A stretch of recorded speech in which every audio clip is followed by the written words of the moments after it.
Ha ridotto un suo coetaneo ventenne in uno stato di totale sudditanza psicologica, iniziando poi a farsi consegnare denaro per un debito di fatto inesistente e arrivando a minacciarlo pesantemente.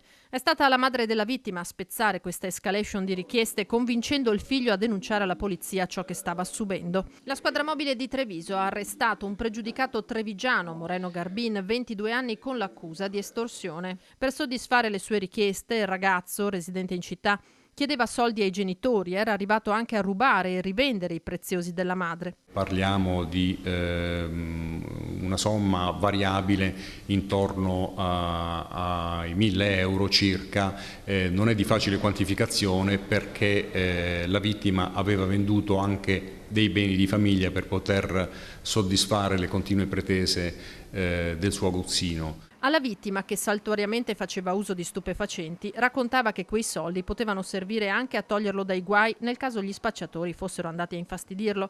Poi una sera Garbin era arrivato a presentarsi alla porta del ventenne, minacciando di dar fuoco alla casa se non gli avesse consegnato altro contante.